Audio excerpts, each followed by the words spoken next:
할렐루야. 하루의 첫 시간을 예배로 출발하는 여러분들을 축복합니다. 기도하겠습니다. 아버지 하나님 감사합니다. 오늘도 우리를 살려주시고 새로운 날을 주셔서 새롭게 다짐하며 살아갈 수 있도록 인도하심을 감사합니다. 오늘도 이 예배를 통해 하나님의 뜻대로 살겠다고 결단하길 원합니다. 또한 순종하며 살겠노라고 결단하길 원합니다. 하나님, 그러나 무엇보다도 결단으로 끝나는 것이 아니라 그렇게 살아갈 수 있도록 실천할 수 있는 마음을 우리 가운데 허락하여 주시옵소서. 오늘도 우리의 의지로는 할 수가 없습니다. 하나님의 능력을 더입혀 주셔서 오늘도 하나님의 능력을 행할 수 있도록 인도하여 주시고 성령님께서 주시는 힘으로 말미암아 감당할 수 있도록 역사하여 주시옵소서. 예수 그리스도의 이름으로 기도하옵나이다. 아멘. 다 함께 찬송가 447장 찬양 드립니다.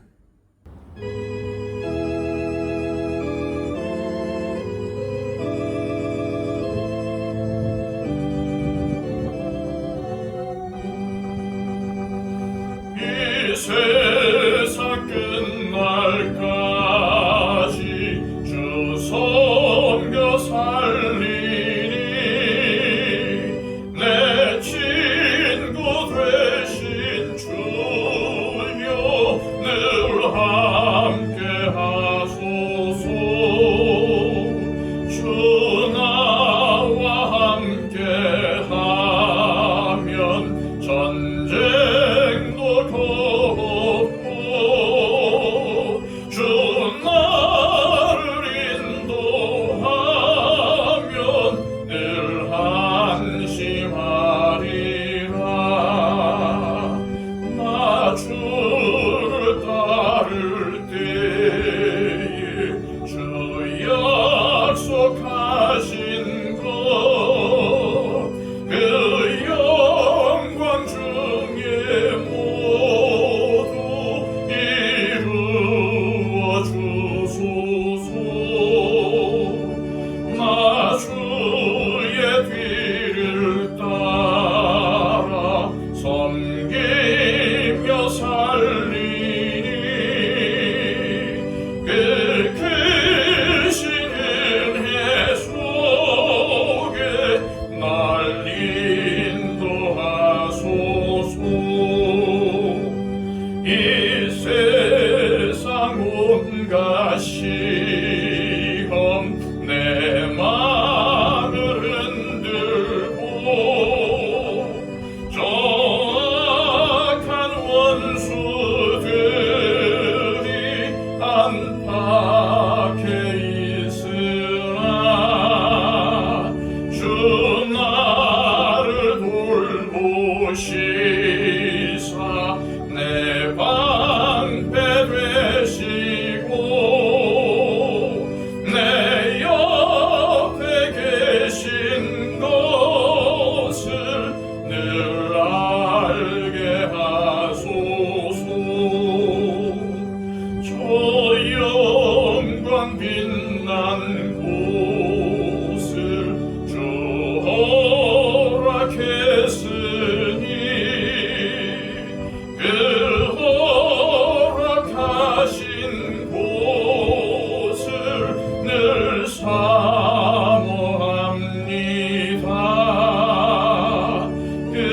끝까지 쉬지 않고 주 따라가리니 주 넓은 사랑으로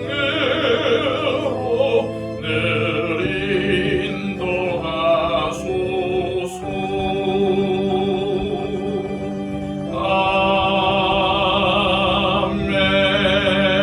아멘.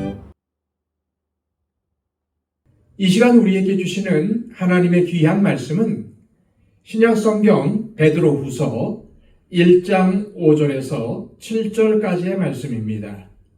신약성경 384쪽입니다. 그러므로 너희가 더욱 힘써 너희 믿음의 덕을, 덕의 지식을, 지식의 절제를, 절제의 인내를, 인내의 경건을, 경건의 형제 우애를, 형제 우애에 사랑을 더하라. 아멘. 지난 시간 베드로 사도는 하나님께서 보배롭고 지극히 큰 약속을 주셨으니 이 약속의 성취를 위해서는 세상에서 썩어질 것을 피하여 하나님의 신성한 성품에 참여하는 자가 되어야 한다고 강조했습니다. 이제 베드로는 오늘 본문을 통해서 신성한 성품이 구체적으로 무엇인지를 밝히고 있습니다. 5절에서 7절까지의 말씀입니다. 그러므로 너희가 더욱 힘써 너희 믿음의 덕을, 덕의 지식을, 지식의 절제를, 절제의 인내를, 인내의 경건을, 경건의 형제 우애를, 형제 우애에 사랑을 더하라. 베드로 사도는 5절에선 더욱 힘써, 그리고 7절에선 더하라 라고 말합니다. 더욱 힘써라는 말은 모든 열심을 쏟아부어 라는 의미입니다. 신성한 성품은 저절로 자라나지 않기 때문에 모든 열심을 쏟아부어야 신성한 성품에 참여할 수가 있다는 말입니다. 더구나 더하라 라는 말씀은 명령입니다. 신성한 성품에 참여하는 것이 선택사항이 아니라는 말입니다. 그리스도인이라면 반드시 모든 힘을 다해 이루어야 할 삶의 열매라는 말입니다. 더 중요한 것은 이러한 신성한 성품은 베드로후서가 경계하는 거짓 교사들, 즉 이단들과 참된 그리스도인을 가장 확실히 구분되게 만든다는 사실입니다. 그렇습니다. 우리 그리스도인이 이러한 신성한 성품을 갖추고 있지 않다면 교회는 세상의 거짓 교사들과 이단의 거짓말을 분별할 수 없을 뿐만 아니라 세상 사람들에게도 손가락질을 당하고 맙니다. 그러므로 우리 그리스도인이 하나님과 그리스도를 아는 참된 지식을 통해서 하나님의 신성한 성품에 참여하기 위해 더욱 힘을 쏟아붓는 삶을 살 때 교회를 세속의 거짓과 부패, 거짓 교사들과 이단의 미혹으로부터 지켜낼 수 있다고 베드로 사도는 강조하는 것입니다. 그렇다면 우리가 모든 힘을 다해 이루어야 할 신성한 성품들은 구체적으로 무엇입니까? 신성한 성품의 가장 근간을 이루는 것은 믿음입니다. 믿음은 이 모든 성품의 기초석과 같은 것입니다. 다음으로 믿음에 더해야 할 것은 덕입니다. 여기서 덕은 세상 사람들보다 뛰어난 도덕적 탁월성을 뜻하는데 이는 우리 그리스도인이 하나님의 성품에 참여한다는 것은 선하신 하나님의 성품을 따라 도덕적이고 윤리적인 삶을 사는 것을 말합니다. 다시 말해서 덕은 믿음 위에 견고하게 선 사람이 세상에 끼치는 도덕적이고 선한 영향력을 의미하는 것입니다. 우리는 덕스럽다, 덕스럽지 않다라는 말을 자주 사용합니다. 어떤 사람이 믿음은 좋은데 덕스럽지 않다는 것은 절대 믿음이 좋다는 의미가 아닙니다. 바울 사도는 덕에 대해서 이렇게 설명했습니다. 고린도전서 10장 23절입니다.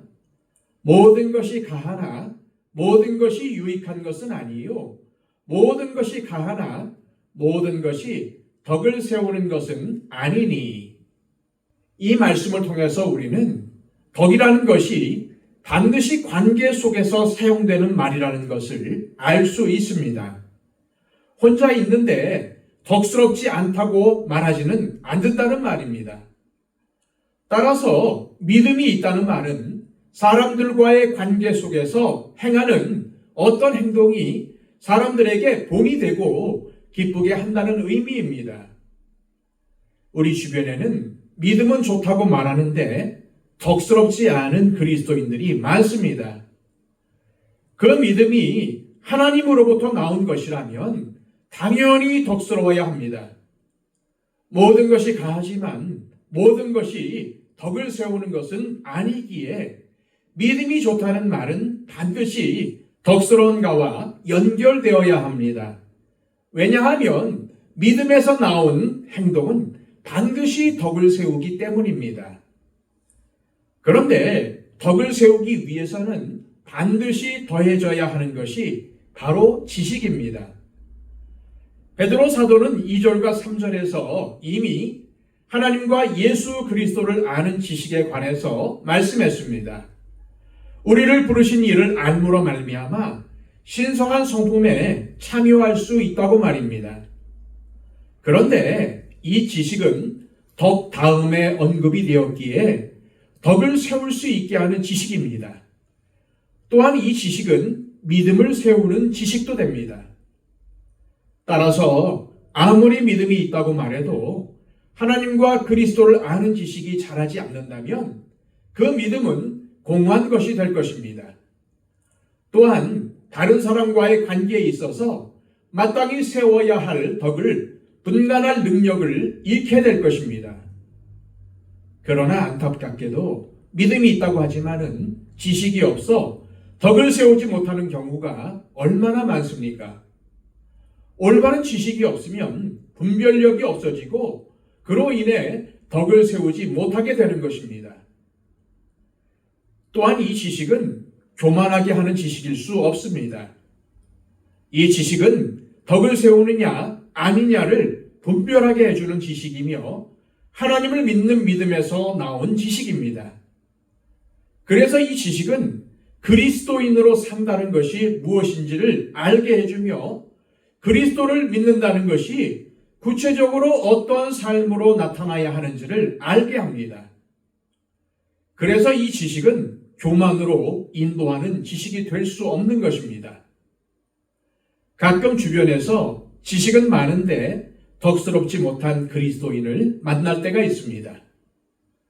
그럴 때 그의 지식은 진정한 알미 아닙니다. 따라서 우리는 믿음을 통해서 하나님을 배워야 한다는 결론을 얻게 됩니다. 하나님께서 우리에게 주신 말씀과 예수님께서 행하신 것들을 주목하고 그분을 닮아가야 합니다. 예수 그리스도를 배우고 확신한 일에 거하는 것을 우리 신앙생활의 중요한 목표로 삼아야 합니다. 그러므로 믿음이 좋다는 말은 그리스도를 올바로 아는 지식에 거하는 것을 의미합니다. 다시 말해서 주님께서 어떠한 삶을 사셨는지를 올바로 알아서 그대로 살아가는 것을 말하는 것입니다. 그래서 믿음이 좋은 그리스도인은 덕스러운 삶을 삽니다. 주변 사람들에게 칭찬을 받습니다. 하지 말아야 할 덕스럽지 못한 말과 행동을 하지 않습니다. 그런데 하나님과 예수님을 아는 지식은 결코 저절로 얻어지는 것이 아닙니다. 예수 그리스도를 닮은 덕스러운 삶은 저절로 이루어지지 않습니다. 그래서 우리는 하나님을 아는 지식, 예수 그리스도를 아는 지식에 자라나야 하는 것입니다. 그래서 베드로 사도는 더욱 힘써 하나님의 신성한 성품에 참여하는 자가 되어야 한다고 강조하고 있는 것입니다. 우리가 온 힘을 다해서 하나님의 신성한 성품이 우리의 삶에 나타나도록 살아갈 때 세상 사람들과는 확연히 구분되며 이단과의 싸움에서도 가장 확실하게 구분된다는 사실을 명심해야 합니다.